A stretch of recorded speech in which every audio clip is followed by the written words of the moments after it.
നമസ്കാരം, ഭാരത് ലൈവിലേക്ക് സ്വാഗതം.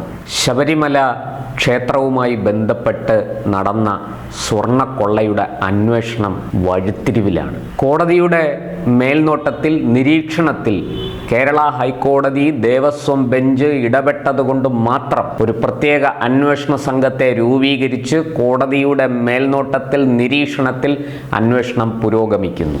ഏറ്റവും ഒടുവിൽ വരുന്ന വിവരങ്ങൾ അനുസരിച്ച് അന്വേഷണം കേരളത്തിന് പുറത്തേക്കും അവിടെ നിന്ന് വിദേശത്തേക്കും എത്തുമെന്ന വിലപ്പെട്ട വിവരങ്ങളാണ് ഇപ്പോൾ പുറത്തു വരുന്നത്. എന്തായാലും ഒരു കാര്യം വ്യക്തമാണ്, ഈ സ്വർണ്ണക്കൊള്ള വളരെ ആസൂത്രിതമാണ്. ഇത് വെറും സ്വർണം മോഷ്ടിക്കാൻ വേണ്ടിയിട്ടുള്ള ഒരു കവർച്ചയല്ല, മറിച്ച് അതിൻ്റെ പിന്നിൽ വലിയ ആസൂത്രിതമായ ഒരു പദ്ധതിയുണ്ട് എന്ന് വ്യക്തമാണ്. നാളെ, അതായത് ചൊവ്വാഴ്ച, സ്പെഷ്യൽ ഇൻവെസ്റ്റിഗേഷൻ ടീമിൻ്റെ അടുക്കൽ ലാബ് റിപ്പോർട്ട് വരും.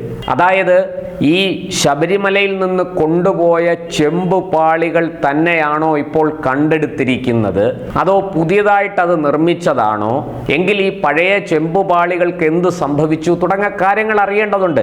ഈ ചെമ്പുപാളി പഴയത് തന്നെയാണോ, അതിൻ്റെ പുറത്താണ് സ്വർണം പൊതിഞ്ഞിരുന്നത്, ആ സ്വർണം പൊതിഞ്ഞിരുന്ന ചെമ്പുപാളി തന്നെയാണോ ഇപ്പോഴുള്ളത് എന്ന രാസപരിശോധനാ ഫലമാണ് ഒന്നാമത്തത്.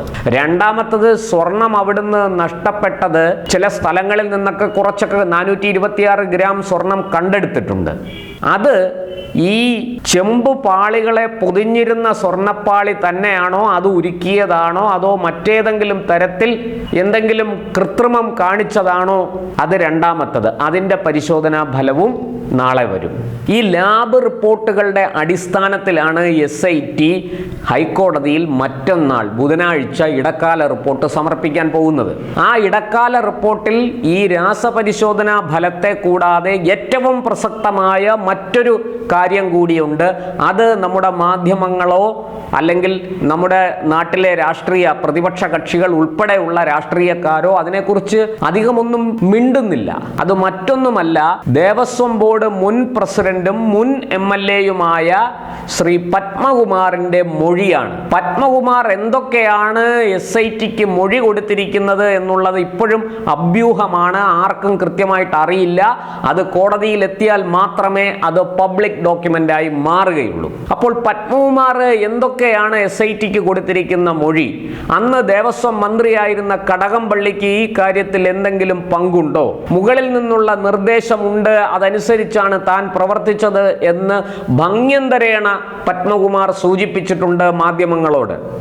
അതുകൊണ്ട് തന്നെ പത്മകുമാറിന്റെ മൊഴി വളരെ ആകാംക്ഷയോടെ മാധ്യമ ലോകമടക്കം കാത്തിരിക്കുന്നു. പത്മകുമാർ എന്താണ് SITയോട് പറഞ്ഞിരിക്കുന്നത് എന്നറിയാൻ. വളരെ കൃത്യമായിട്ട് ദൈവതുല്യരായ ചില ആൾക്കാർക്ക് ഇതിൽ പങ്കുണ്ടെന്നും അവർ വന്ന് മുന്നിൽ നിൽക്കുമ്പോൾ നമ്മൾ എങ്ങനെ മറുത്തു പറയുമെന്നും പത്മകുമാറിന്റെ ചോദ്യം മാധ്യമങ്ങളോടുണ്ടായിരുന്നു. അത് ശബരിമല തന്ത്രിയുടെ നേർക്കാണ് എന്ന വ്യാഖ്യാനവും പുറത്തു വന്നു.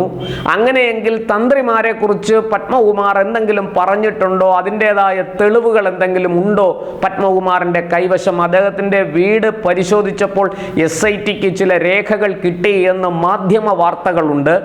അത് സത്യമാണോ കള്ളമാണോ എന്ന് നമുക്ക് ഇപ്പോഴും ഉറപ്പിച്ചു പറയാൻ കഴിയില്ല, കോടതിയിൽ വന്ന ശേഷം മാത്രമേ. കാരണം പത്രത്തിൽ വരുന്ന വാർത്ത തെളിവുകളല്ല, അത് കോടതിക്ക് മുഖവിലയ്ക്ക് എടുക്കാൻ ആകില്ല.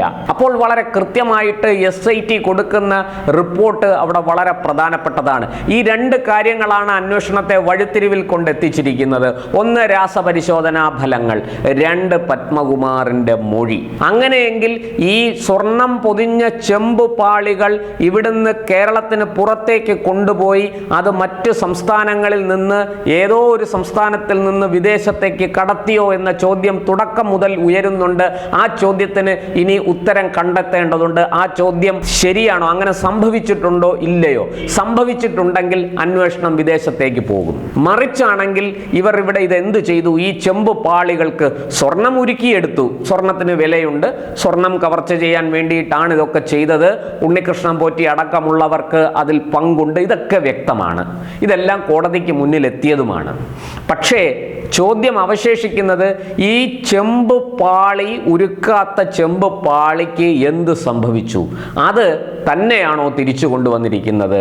അല്ല എങ്കിൽ ഈ കൊണ്ടുപോയ ചെമ്പ് പാളി ഇപ്പോൾ എവിടെയുണ്ട്? ആ ചെമ്പ് പാളിയിൽ നിന്ന് പുതിയ ഒരു മാതൃക ഉണ്ടാക്കിയിട്ടുണ്ടോ? വേറൊരു ഡ്യൂപ്ലിക്കേറ്റ് ഉണ്ടാക്കിയിട്ടുണ്ടോ?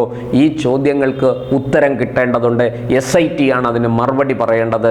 തീർച്ചയായിട്ടും കോടതി നടപടികൾ നമ്മുടെ മുന്നിലുള്ളതിനാൽ വിശദീകരിച്ച് അതിനെക്കുറിച്ച് നമുക്ക് പറയാൻ കഴിയില്ല. വെളിപ്പെടുത്തലുകൾ ഉണ്ടായാൽ അത് കേസിനെ ദോഷകരമായി ബാധിക്കും. അതുകൊണ്ട് നിയന്ത്രണമുള്ള പക്വതയുള്ള മാധ്യമപ്രവർത്തകർ അത് സംബന്ധിച്ച് അനാവശ്യമായ പരാമർശങ്ങൾ നടത്തുകയില്ല. സൂചനകൾ നമ്മൾ നൽകിയിട്ടുണ്ട്, ഇപ്പോഴും നൽകുന്നു. ഈ രണ്ട് കാര്യങ്ങളിൽ വളരെ കൃത്യമായ ഒരു മറുപടി ഭക്തർ കേൾക്കാൻ ആഗ്രഹിക്കുന്നു. ക്ഷേത്രവിശ്വാസികളായ അയ്യപ്പ ഭക്തർക്ക്, ശബരിമല തീർത്ഥാടകർക്ക് ഈ രണ്ട് ചോദ്യങ്ങൾക്കും ഉത്തരം കിട്ടേണ്ടതുണ്ട്. കാരണം അവരുടേതാണ് അയ്യപ്പൻ. ആ അയ്യപ്പൻ്റെ മുതല്, അയ്യപ്പൻ്റെ സ്വത്ത്, അയ്യപ്പൻ്റെ ശ്രീകോവില്, അയ്യപ്പൻ്റെ ക്ഷേത്രം എല്ലാം വാസ്തവത്തിൽ ഭക്തർക്ക് അവകാശപ്പെട്ടതാണ്. അയ്യപ്പൻ എങ്ങനെയാണോ ഭക്തരുടേതായിരിക്കുന്നത് അതുപോലെ അയ്യപ്പൻ്റെ വസ്തുവകകളും ഭക്തരുടേതാണ്. അതിനകത്ത് ഒരു ചില്ലി നഷ്ടപ്പെടാൻ അനുവദിച്ചുകൂടാ. ഇത് നമ്മുടെ നാട്ടിൽ ഇന്നും ഇന്നലെയും തുടങ്ങിയതല്ല ക്ഷേത്ര സ്വത്തുക്കൾ കൊള്ളയടിക്കാൻ. ഞാൻ അതിലേക്ക് വിശദമായിട്ട് പോകുന്നില്ല. അപ്പോൾ SITയുടെ കോർട്ടിലാണ് പന്ത്. ഗോൾ അടിക്കേണ്ടത് SIT ആണ്. വലിയ സമ്മർദ്ദം SITക്ക് മുകളിൽ ഉണ്ട് എന്ന് മാധ്യമ വാർത്തകൾ പുറത്തു വരുന്നു.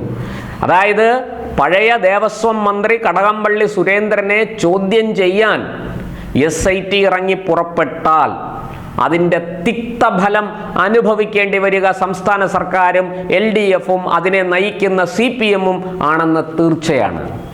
ഡിസംബർ 9 തദ്ദേശ സ്ഥാപനങ്ങളിലേക്ക് വോട്ടെടുപ്പ് നടക്കുകയാണ്.